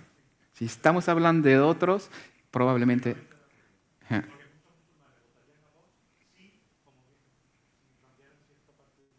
Exacto. Rasla quiere tomar la palabra y aquí hay un... Gracias. No, porque ese debate es muy importante y yo lo tenía también como mensaje porque lo estaba analizando también ayer, que se hablaba, aunque estamos de verdad en una conferencia de islamofobia, pero se mete también, y es lo normal lo que está pasando, que se mete mucho el odio hacia los migrantes, inmigrantes árabes en concreto, porque se ven como uno, y es que no uno en realidad, porque lo que está pasando es que hay muchos casos en Europa, vamos a hablar en Europa, que hay ataques o delitos de odio que se cometen hacia una persona árabe, pero no es musulmana. Y ahí es donde hay que diferenciarnos, y quizás lo que está pasando exactamente, aunque existen datos, existen informes que diferencian, que se habla en concreto en delitos de odios por razones religiosas o delitos de odio por relaciones de etnia o migración, etc. Aunque lo existen, pero en realidad no están tan... Quizás ahí está el problema, que los datos o la mirada o también el análisis no se está entendiendo el por qué en realidad, qué es la realidad. Es hacia un inmigrante, porque después podemos ahí comparar de que si queremos mirar todos tipos de inmigrantes y mirar el odio que cada uno de ellos sufre, ahí podemos un poco analizar los datos y mirar, ok, quizás a lo mejor los delitos de odio en contra de hacia los árabes a lo mejor es alto, pues ok, analizar un poco aquí. ¿Está relacionado con la religión, sí o no? Porque también lo que pasa es que en Europa aquí se confunden, piensan siempre que un árabe es musulmán. Y no es así. O un turco es árabe, y no es así. Porque si preguntamos a los mismos turcos, ¿qué van a decir? Nosotros no somos árabes. Y quizás lo que hace falta de verdad es poner la realidad más simple, en identificar exactamente qué es la definición de cada uno. Cuando hablamos de un musulmán, ¿qué es un musulmán? Identificar que exactamente yo soy española y yo soy musulmana también. Y como había muchos casos también, enseñarlo más, que no tiene que ser el caso que todos los árabes son musulmanes. Y yo digo que es una muy buena, de verdad, muy buena pregunta, porque quizá esa confusión también estaba también aquí como un poco visible, porque un poco de lo último es la realidad, lo que estamos viviendo. Muchas gracias. Vamos a dar la palabra. Sí, va en relación con una cosa que comentó, que explicó Rasia. Yo soy una forofa de la CEDAW, de la Convención, entonces sí que la pongo al mismo nivel que otras convenciones, porque bueno, de hecho fue la primera vez que reconocieron que las mujeres teníamos derechos humanos. Correcto. Mi pregunta es, bueno, claro, funciona de distinta manera por lo que has explicado, aunque ya investigaré un poquillo más.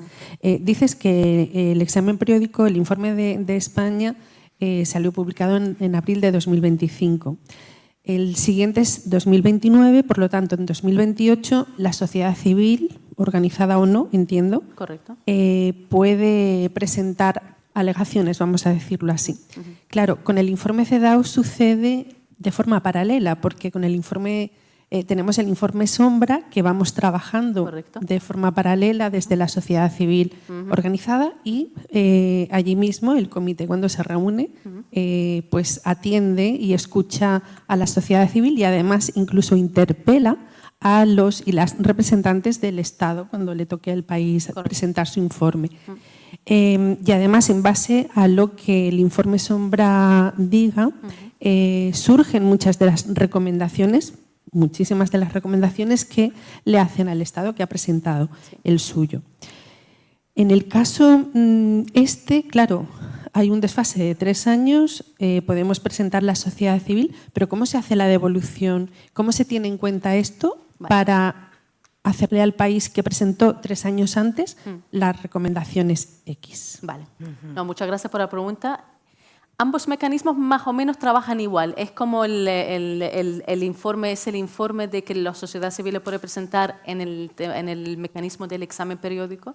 Es similar al informe, el Shadow Report, el informe... Sombra. Eso, sombra. Que esos términos los tengo yo siempre en inglés. Y lo que pasa es que, exactamente, son 4 años.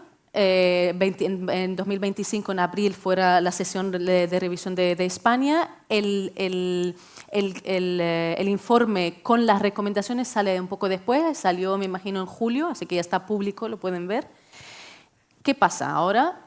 Cuando ya viene, antes que viene la siguiente sesión, que es en 2029, en este caso en 2028, antes de que el gobierno presente su informe, viene donde la sociedad civil presenta la suya. El deadline, digamos, de la sociedad civil es antes del gobierno. Después de 3 meses de eso viene la fecha límite del gobierno que presenta. ¿Qué pasa ahí? Porque la sociedad civil, y también no solo la sociedad civil, porque la ONU en separado también hace su propio informe.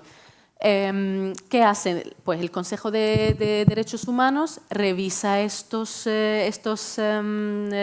informes antes de que el gobierno presente el suyo. ¿Y qué pasa? Crean un informe resumen de todos los informes que fueron mandados por la ONU en ese país y también por la sociedad civil.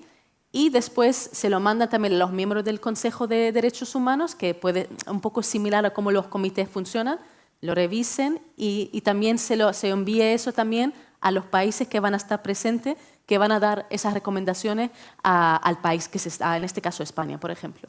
Y así que lo tendrán, es un poco similar, más o menos. Y lo que la diferencia entre ambos mecanismos es que en el comité las temáticas son concretos.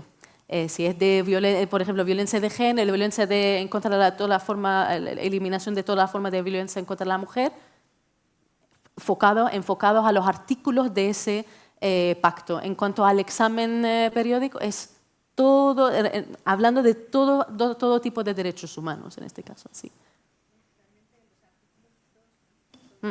Sí. Exactamente. Sí. Sí. Exactamente, por ejemplo. Y que quería decir... Por si alguien no había escuchado, no decía que precisamente los artículos 2 y 5 de la CEDAW son los que se podrían utilizar para incorporar en un informe Sombra porque son los que, a los que se puede, creo yo, recurrir más para denunciar precisamente situaciones de delito, de discriminación y de odio hacia las mujeres, pues por cuestiones religiosas. Correcto, exactamente. Y eso es lo bonito de tener también diferentes mecanismos, es que los comités de los tratados suelen ser que son más concretos, más enfocados a un tipo de derecho. En cuanto al examen periódico, es un poco más general. Pues España cambia, y lo pueden ver, ahora está publicado y pueden verlo. Y pueden ver también qué país ha dado esa recomendación a España, y si España lo hace, porque cada país también tiene la oportunidad de aceptar o no aceptar esa recomendación, y eso también es importante de verlo también. Así que todo lo pueden encontrar también la presentación, imagino que también les llegará, así que todos los enlaces estarán ahí. Pero muchas gracias por su pregunta. Muy bien, muchas gracias. Pues vamos a cerrar antes de que la organización clausure. Si queríamos que cada uno de los participantes de la mesa, muy breve, pues cerréis con unas palabras de fin o de aliento, de realidad, sin perder la realidad, pero de ánimo. Si quiere, empezamos por Georgina. Vale, bueno, pues me quedo enlazando con lo que se ha dicho muchas veces, ¿no? El tema de la colaboración, que es también una de las cuestiones que quería traer aquí. Da igual de dónde nazca, y que también nos permita desarticular un poco, me he quedado también mucho con la pregunta del reverendo, ¿no? Desarticular un poco algunas construcciones que tenemos y que nos hacen ir, sea por el lado musulmán, por el lado marroquí, por el lado latinoamericano, por el lado mujer, a terrenos donde volvemos a oponernos a otros, ¿no? Creo que ahí poder romper eso y poder buscar colaboración es lo que necesitamos ahora mismo para formular alternativas. Así que me quedo con eso. Muchas gracias. No, muchas gracias por la iniciativa también. Exactamente, vuelvo a decir que no todos árabes son musulmanes y no todos musulmanes son árabes. Por supuesto, no todos musulmanes son árabes. Y después otra cosa que no es porque unos datos, una violencia, unos datos son más altos, pues hay que enfocar a eso. No, todo es cualquier persona que sufre violencia, después de igual que sea o de igual los datos, todos son importantes y todos hay que tratarlo. Y todos hay que tratarlo de la misma manera de ser, porque estamos hablando de violaciones de derechos humanos de cualquier persona por ser como ser. Así que, muchas gracias. Ahmed. Pues solo decir que el cambio nos espera, el cambio se organiza. Y cuando trabajamos conjuntamente desde el respeto, desde el cambio, desde una visión comunitaria, no solamente dejamos al odio al lado, sino lo desactivamos totalmente. Por lo tanto, creo que debemos seguir aprendiendo a trabajar en red, trabajar de forma comunitaria y tener un poco más de equidad más que la justicia. Como he dicho antes, la justicia al cuadrado es la equidad y tenemos que trabajar con la equidad. Desmontar la islamofobia no es una tarea de los poderes públicos solo, sino una tarea de todas las personas. Es una tarea comunitaria y por lo tanto tenemos que trabajar codo a codo todas y todos. Muchas gracias. Bueno, a mí me gustaría nombrar a un autor, José Carlos Herzeg, no sé si lo conocéis, cuando hablaba de los espacios improbables en la interculturalidad, cuando se reunía el sacerdote, el farmacéutico, el imán de la mezquita, esos espacios que a veces resultaban el gitano del barrio, como se llamaban espacios interculturales improbables, y él los definía como plataformas de transformación siempre que hubiera autenticidad y respeto, lo mismo que has comentado tú, cuando nos reunimos, que a veces hacemos las típicos encuentros, comida intercultural, pero a veces como que ya la gente está cansada y como que ven ahí algo ortopédico, ¿no? Tenemos que buscar muchos espacios y en cantidades, pero sin tener miedo, que las personas podamos hablar con libertad, y muchas veces lo que hacemos es como fingir un poquito, mentir, callarnos las cositas, romper con los miedos y que los espacios llamados antes improbables pues sean espacios de respeto y de autenticidad y que nadie tenga miedo a... Porque en la religión musulmana es una religión que fomenta mucho la autoestima y realmente la persona musulmana es que yo tengo el poder de Dios dentro de mí y por lo tanto no me va a afectar, pues si ese me ha dicho tal, como yo estoy con Dios y ahí me demuestran una gran autoestima y en su ámbito privado son mucha asertividad, pero incapaces de denunciar por miedo a decir la verdad y por un sentimiento realmente interno de autoestima, pero en el escenario social de inferioridad, porque soy inmigrante. Entonces, un poco tendríamos que trabajar también esa autoestima en el escenario social, aunque yo veo que el Islam trabaja desde sus horas y demás mucho la autoestima y la fortaleza interior de las personas musulmanas. Bueno, muchas gracias y agradecer a la universidad, a la organización, a las personas asistentes, a los que están desde casa, el poder tener esta oportunidad y este espacio tan gratificante, tan productivo. Para mí es productivo. Muchas gracias. Gracias.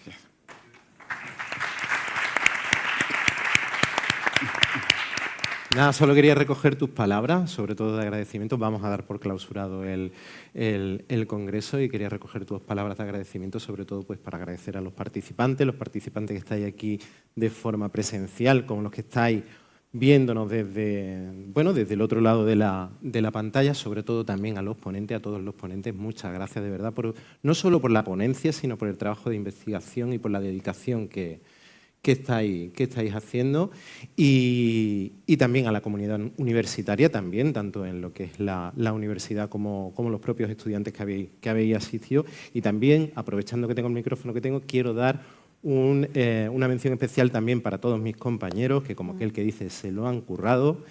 Para mí ha sido un placer trabajar con ellos y no solo los que están aquí, sino que tenemos un cuarto de equipo técnico de toda aquella gente que está encargándose del Zoom.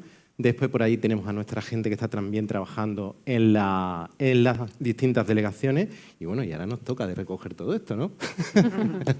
Bueno, quería concluir únicamente recogiendo lo que ha comentado Ahmed. Creo que aquí se ha compartido mucho conocimiento, se ha compartido muchas líneas de investigación. Entiendo que son vitales para todo eso de lo que queremos luchar. Yo creo que ahora, después del Congreso, ya que hemos aprovechado un poco la parte religiosa esta tarde, pues vamos a aprovechar, yo creo que es momento de aprovechar para divulgar la palabra, de buscar las sinergias estamos representados, habladas de la sociedad, tenemos aquí a la comunidad universitaria, entidades del tercer sector, tenemos también a la administración pública. Yo creo que las indirectas están echadas, las líneas de investigación abiertas, ahora lo que queda es trabajar. Muchas gracias. Y nada, os esperamos el año que viene.